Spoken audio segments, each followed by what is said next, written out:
Bonjour à toutes, bonjour à tous. Aujourd'hui une nouvelle vidéo test sur la chaîne Le Garage P-Test, une voiture qu'on n'a jamais encore testée, donc c'est bien.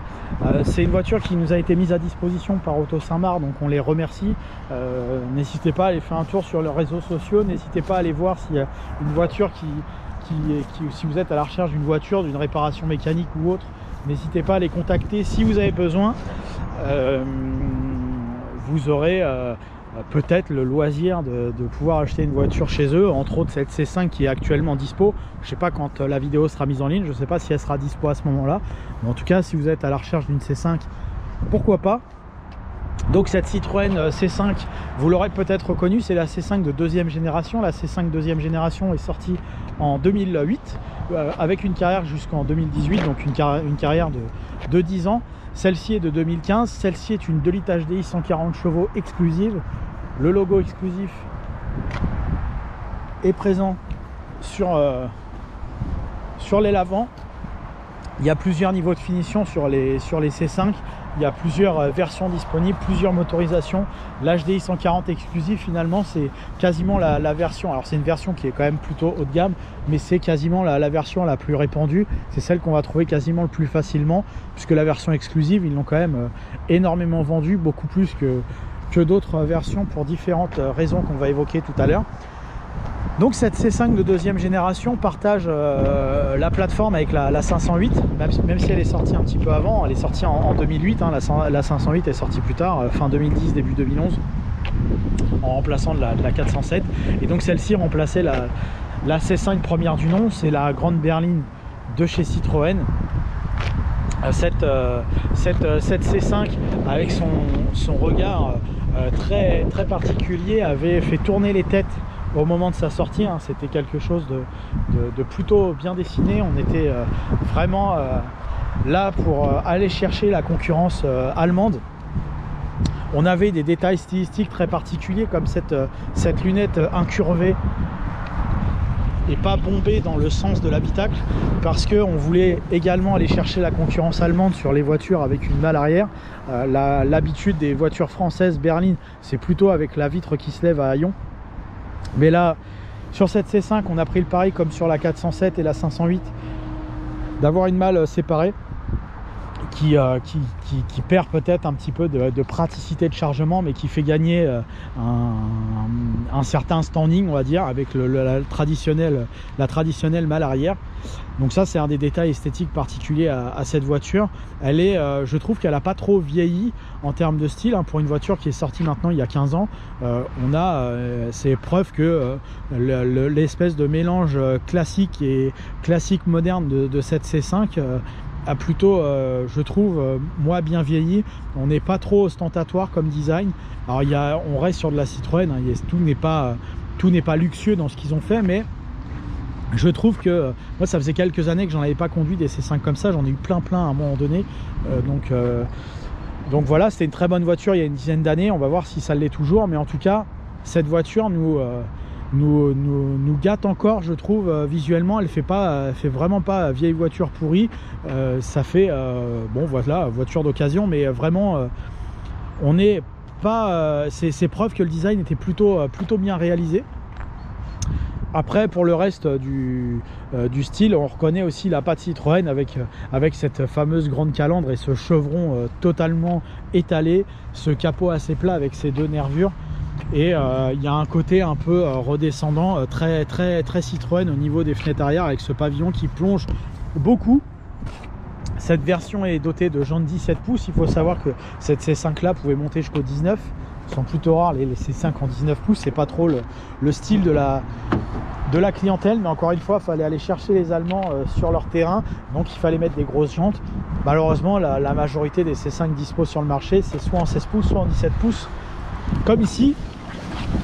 Et à l'intérieur, eh ben, on a également la même bonne surprise que sur l'extérieur, avec déjà dans un premier temps, quand on ferme la porte, on sent qu'on a une porte dans la main, et c'est pas tout le temps le cas chez eux.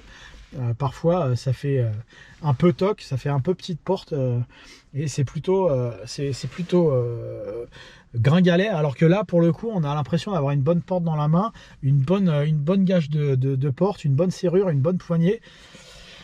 Et ça met un peu de baume au cœur, à l'image de ce tableau de bord qui, je trouve, plutôt très bien réussi dans son dessin, contrairement à d'autres planches de bord, entre autres celle de la DS5.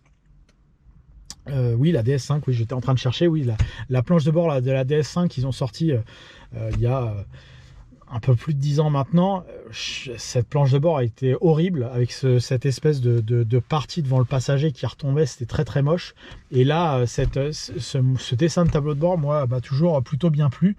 Alors il y a quelque chose qui est plutôt qualitatif pour certains et gênant pour d'autres, c'est les commandes. Parce que vous avez le volant à moyeu fixe apparu sur la C4 première du nom. Là on voit quand je mets des petits coups de volant comme ça que la partie centrale reste fixe. Ça permet de mettre un plus gros airbag et ça permet également de mettre beaucoup de commandes dessus. Alors il y a beaucoup de boutons sur le tableau de bord de la C5. C'est ce qui différencie essentiellement la C5 de ses concurrentes allemandes. Hein. Quand on voit les planches de bord de chez Audi qui sont totalement épurées en termes de dessin, là on est sur complètement autre chose. On va couper le téléphone parce qu'ils essayent de nous vendre des trucs tout le temps et c'est chiant. Si vous êtes téléconseiller ou télévendeur plutôt, c'est comme ça qu'on appelle la profession des vendeurs par téléphone, très compliqué votre travail, hein. Bref, revenons à nos moutons. Donc cette C5, planche de bord très agréable, l'ensemble des plastiques, alors tout n'est pas parfait en termes de qualité de plastique, hein. Ce qui entoure le GPS c'est pas folichon, mais on a vu bien pire encore une fois chez eux. Ce qui entoure la poignée de porte est également en plastique assez médiocre, mais il y a quand même beaucoup de choses qui sont plutôt bien sur cette C5. Les différentes parties laquées sont plutôt bonnes, plutôt très correctes. Alors c'est pas, ça reste du plastique, mais comme ça fait différentes matières, ça apporte un petit peu de cachet et de tenue à cette voiture. Cette voiture qui est encore à démarrage classique à part clé, on n'a pas de démarrage main libre. Par contre, on a une fonction quand on coupe le contact, quand on a les sièges électriques comme celle-ci avec les mémoires sur la porte. Quand vous coupez le contact, le siège se recule totalement et vous donne accès à une grande ouverture de porte. Et quand vous mettez le contact, et ben là vous avez votre siège qui revient à la position de départ. Quand on sort du restaurant, parfois c'est pratique. On peut aller faire un deuxième méchoui et se remplir. On n'aura pas de difficulté à rentrer dans la voiture. Le compteur également est très original, hein.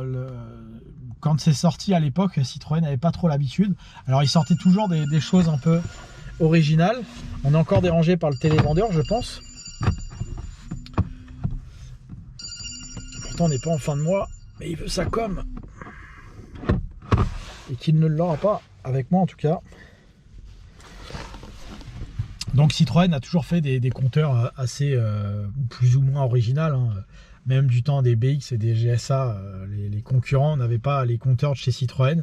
Et ben là, encore une fois, on a été surpris quand on voit le classicisme du compteur de la C5 qui l'a précédé. Parce que quand je parle de la voiture, faut se remettre dans le contexte qu'on est en 2008 et qu'en 2007, on avait encore le vieux compteur de la C5 avec les aiguilles basiques, avec le gros...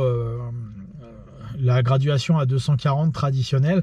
Là on a beaucoup de digital qui rentre en compte, on a beaucoup d'informations. Alors c'est peut-être un peu gênant à la lecture, et en plus de ça on a beaucoup d'infos, entre autres donc de gauche à droite en tout petit on a la jauge à carburant, après on a la température d'eau, après on va avoir le compteur de vitesse, l'ordinateur de bord au centre avec plein d'informations, l'autonomie restante, la conso machin, les kilomètres parcourus.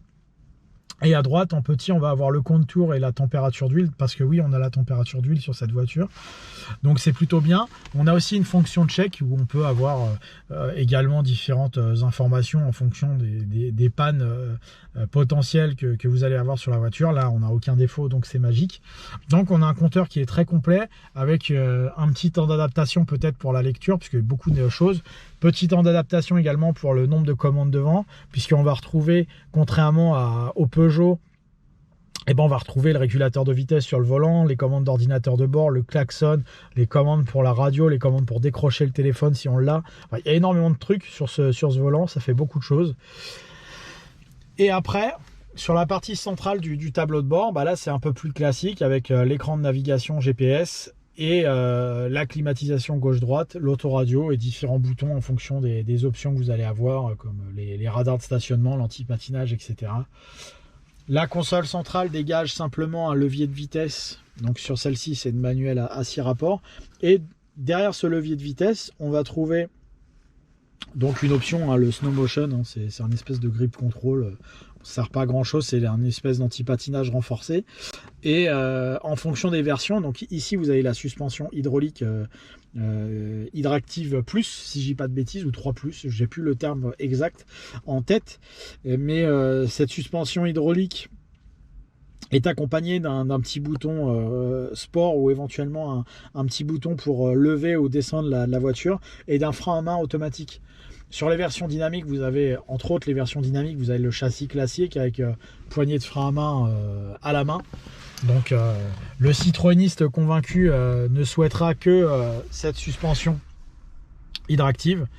Le plus frileux comme moi de la suspension aimera peut-être plus la version dynamique pour avoir un châssis, on va dire, plus traditionnel sur sa voiture. En termes de confort, puisque quand on achète une Citroën, on achète en premier lieu du confort, je pense que c'est la chose numéro 1. Et bah écoutez, on n'est plutôt pas déçu, hein, puisque ce siège avec ce dessin très caractéristique, on sent tout de suite qu'il va être confortable avant de s'asseoir dedans. Et bah on confirme, hein, le siège est ferme pour une Citroën. Il est moins ferme que sur une voiture allemande, mais il reste malgré tout ferme. Il nous maintient bien. On m'en veut aujourd'hui.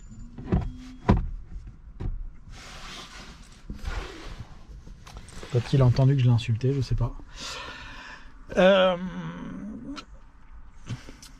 Le siège donc maintient bien, le siège est plutôt confortable. Il est en réglage en tous sens, hein, puisque là on a les sièges électriques sur cette voiture, donc on peut évidemment régler en tous sens. Donc on trouve forcément une très bonne position de conduite. On a par contre un tableau de bord qui est assez proéminent, mais qui me gêne pas. J'ai pas le genou qui touche, donc là je suis confort de ce côté là. Quand je fais de la route avec une C5, je suis pas embêté par ça, donc c'est pour moi plutôt bien. J'ai un bon maintien, j'ai un bon confort de ce côté là, donc je suis bien installé. J'ai par contre, donc comme je le disais, le tableau de bord qui revient bien, donc une sensation un peu de cockpit que je n'avais pas avant, et ça c'est l'envie de ressembler aux voitures allemandes. C'était le côté je me rapproche d'eux pour essayer de les concurrencer, pour aller les chercher. Et donc on a ce tableau de bord assez massif, et par contre on a cette, moi j'aime pas trop ça, mais la planche de bord est très très profonde. On aurait peut-être pu se passer et de récupérer 5 cm, mais bon, les choses techniques font que ce tableau de bord est assez profond. Et donc toujours pour aller chercher les voitures allemandes, et bah les surfaces vitrées sont assez réduites par rapport aux autres Citroën. Citroën a l'habitude de faire des grandes surfaces vitrées. Bah cette C5, on peut se lever tôt pour avoir des grosses surfaces vitrées. C'est plutôt étroit. Et en plus on a de l'intérieur noir, donc visibilité assez modeste, à part au niveau des rétroviseurs où on a une bonne rétrovision grâce au rétroviseur assez grand. Donc l'ensemble est quand même plutôt positif, hein, dans cette C5. Franchement c'est pas mal, hein, on est plutôt bien, mais on a malgré tout ce sentiment de voyager à l'allemande avec cette fermeté qui n'existait pas avant chez eux. Quand on voit encore une fois l'ancienne C5, c'était pas du tout pareil. Donc moi ça me déplaît pas. Peut-être que le citroëniste plus traditionnel sera choqué par l'atmosphère ambiante de cette C5. On peut également noter que la vitre s'ouvre très peu, à cause peut-être du dessin de la porte de cette C5. On a une ouverture assez étroite de la fenêtre, je trouve. La banquette arrière, on va aller voir comment ça se passe. On va se prendre pour le préfet. Eh ben, on est très bien, on est mieux à l'arrière qu'à l'avant, j'ai presque l'impression. Il n'y a pas beaucoup de voitures qui me font cette sensation là. Et ben là, il y a un vrai moelleux sur le siège, la banquette. On s'assoit, on s'enfonce juste ce qu'on veut dedans. c'est vraiment bien. Voilà, on est tout de suite bien dans cette voiture. Le siège arrière est légèrement surélevé par rapport au siège avant, donc on domine un peu plus la route. On a de la garde au toit, on est très bien à l'arrière de cette C5. Et quand je ferme la porte, je suis pas du tout à l'étroit. J'ai un espace à bord qui est tout à fait correct. J'ai une petite prise 12 volts ici. Monsieur le préfet ne sera pas dérangé. Non, franchement, on est bien. Aucun problème. Là, on peut faire 500 km à l'arrière de cette voiture sans fatigue, sans être gêné particulièrement par quoi que ce soit. Peut-être que même à 5, on peut être confort. Pas sûr, mais en tout cas, à 4, on est vraiment bien. Le siège, vraiment très bon. Aucun problème de ce côté-là. J'en ai presque rien à dire tellement on est très bien à l'arrière. C'est quasi du sans faute. Le siège est très bon, la longueur du siège est bonne. Le moelleux est bon. On a une prise de ce côté-là. On a l'aérateur sur les montants de porte. Finalement, il n'y a que l'étroitesse un peu de la fenêtre arrière qui pourrait nous déranger. Mais franchement, le bilan est plus que positif. On va les mesurer tout de suite pour voir ce qu'elle nous dit en termes d'espace à bord. Mais en tout cas, j'ai un très bon ressenti. 70 cm en longueur. Toujours avec ma position de conduite habituelle. Largeur au coude 152. Donc il y a quand même un petit peu de place. Alors évidemment, c'est pas la référence de la catégorie, hein. Il y a bien plus grand en termes de taille de grosses berlines, hein, comparé à l'encombrement extérieur, mais on a suffisamment de place à 4 pour être vraiment bien, et à 5 pourquoi pas. Et en termes de coffre, je vais le prendre au plus petit puisque il y a un petit retour ici, donc je vais le prendre à cet endroit là. 98, et en largeur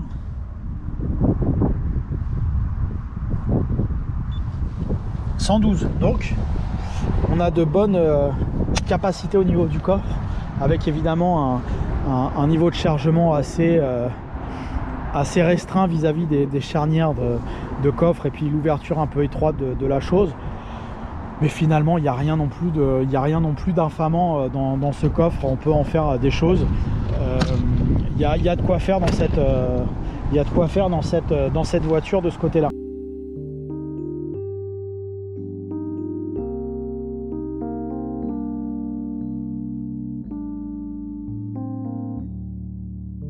Et donc ce qui se cache, c'est un 2 litres HDI de 140 chevaux qui est le moteur intermédiaire et le plus courant finalement disponible sur la C5. Il est associé à une boîte manuelle à 6 rapports de manière très classique également, qu'on va aller essayer sur route.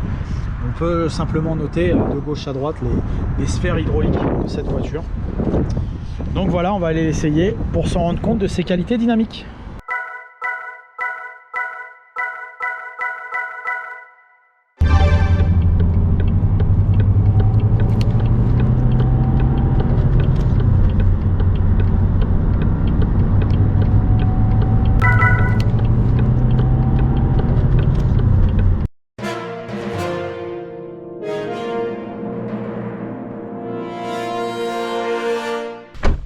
Allez, c'est parti. Nous voici au volant de la C5 2 litres HDI 140 chevaux, exclusive, année 2015. Donc on confirme la qualité du siège de la voiture. C'est le premier truc qu'on voit, c'est qu'on est très bien installé. C'est le premier truc qu'on ressent sur cette voiture. Donc ça, c'est plutôt bien. Et on a un niveau sonore qui est plutôt maîtrisé aussi. On a un très léger bruit qui apparaît du moteur. Alors pas au ralenti, mais sur les phases d'accélération à froid comme ça. On l'entend un petit peu, le moteur. Et le confort de suspension avec l'hydraulique est plutôt bien. Moi je trouve qu'il n'y a pas je suis pas client particulièrement de l'hydraulique, hein. Personnellement c'est pas trop mon truc, Mais il y a un confort de suspension qui lui est proprement particulier. Et la C5, elle ne déroge pas à la règle. La voiture filtre vraiment bien les inégalités de route. Donc ça, c'est bien.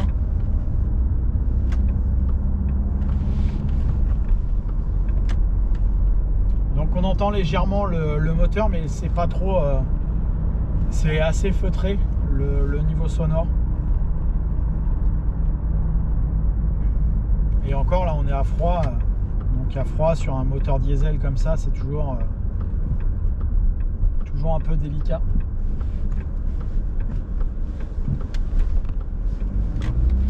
Ça peut toujours faire un peu plus de bruit que la moyenne.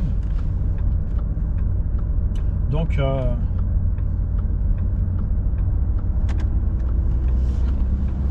mais bon, malgré tout, ça reste encore tout à fait honnête, hein. La boîte de vitesse est traditionnelle. On va aller essayer de voir ce que vaut la voiture en phase d'accélération. Si on peut encore se le permettre à cette heure-là, parce que c'est limite, hein, en Ile-de-France.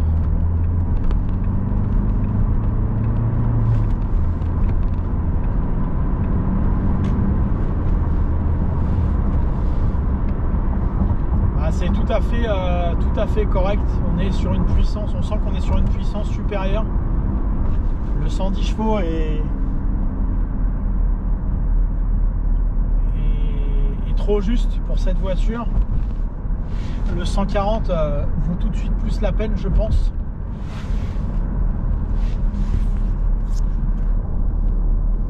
Et ça se remarque tout de suite. On est rapidement à 120 km/h quand on commence à 50. Donc on sent qu'on a une accélération supérieure qu'à une voiture qui fait 110-120 chevaux. Donc ça, c'est bien. C'est le moteur qu'il faut. Alors évidemment, c'est pas une voiture de course, mais la sensation est largement suffisante pour la clientèle visée.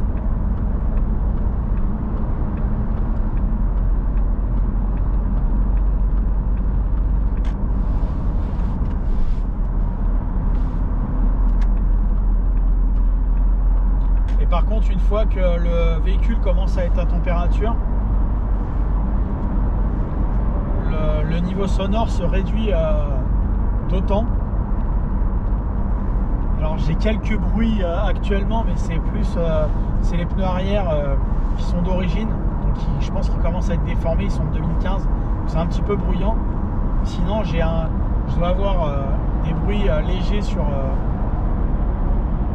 au niveau des rétroviseurs, des bruits de vent, mais sinon là le moteur je l'entends quasiment plus. Par contre j'ai très léger bourdonnement, vibration, mais c'est extrêmement léger, donc ça reste tout à fait honorable. Le confort est tout à fait préservé avec cette voiture. Citroën tient son rang avec cette voiture. Alors évidemment, les plus douillets vont pester contre la relative fermeté du siège. Mais franchement,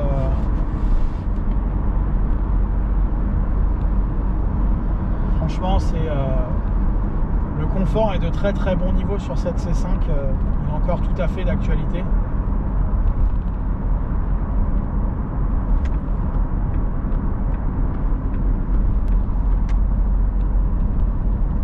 Là, les inégalités de la route, là, le revêtement est pas terrible. Bah, on le sent pas.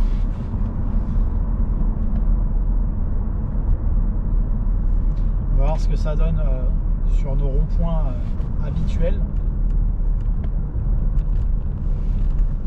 Parce que la voiture prend du roulis, puisque les anciennes voitures hydrauliques avaient tendance à être assez généreuses de ce côté-là. Les BX, elles avaient tendance à se coucher un peu sur leur suspension. Que donne cette C5 ? Bah, elle vire plutôt à plat. Je pense que j'ai la caméra qui doit être mal fixée, je la vois bouger là dans le rétro, je suis désolé. Un peu chiant, je pense. Je vais essayer de la tenir, mais du coup, La tenue de route, elle est très facile.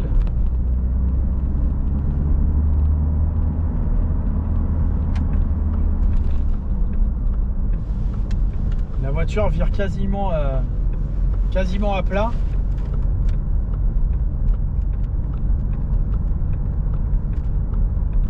On peut prendre les ronds-points à une vitesse bien supérieure à la concurrence, je pense, sans difficulté et à une seule main. Donc vraiment, ce châssis est très bluffant.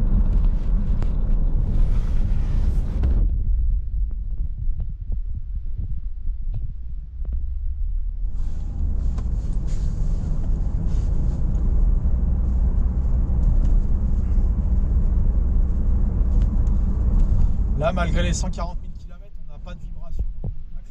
Ça rajoute au confort, hein, donc on est vraiment bien loti avec cette voiture.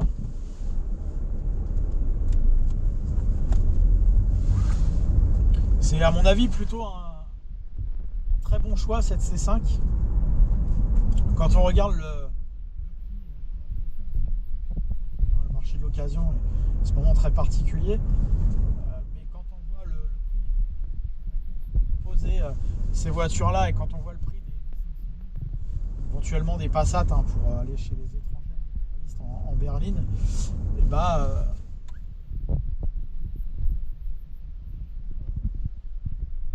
que c'est un très bon choix. Alors ma crainte de la suspension hydraulique et sa fiabilité me laisse toujours pessimiste. Donc j'aime autant avoir une version dynamique, mais avec ce moteur 140 chevaux boîte manuelle, c'est tout à fait recommandable, en tout cas en termes de performance. La consommation aussi est tout à fait honnête. Là sur 212 km, on ressort à 6,8 litres 8, donc ce qui est tout à fait correct pour une voiture de ce poids et de cette puissance. Et en roulant en Ile-de-France évidemment, parce qu'on est sur une moyenne de 27 km/h, donc on est plutôt en ville sur ce ratio. Donc c'est pour moi un bon choix mécanique, c'est un bon choix de véhicule. C'est une voiture qu'on a un peu peut-être oubliée pour ceux qui ne l'ont pas oublié, c'est un très bon choix. Là, pour une version comme celle-ci, plutôt gamme et plutôt dernière série, parce qu'elle est récente, on est plutôt sur une voiture à 10 000 €. Une 508 ou une Passat, vous ne trouvez pas de la même année avec le même niveau d'équipement à 10 000 €. Vous ne trouvez pas les mêmes prestations, donc c'est très avantageux, je pense, comme choix, et très judicieux. Donc, quelque chose que moi je recommande particulièrement, cette C5. C'est vraiment pas mal. Voilà, merci à vous d'avoir suivi cette nouvelle vidéo sur la chaîne Le Garage TTS. Merci pour votre fidélité. N'hésitez pas à vous abonner, à aimer, à commenter Le Garage TTS sur Facebook, YouTube et Instagram. Merci à vous, à bientôt.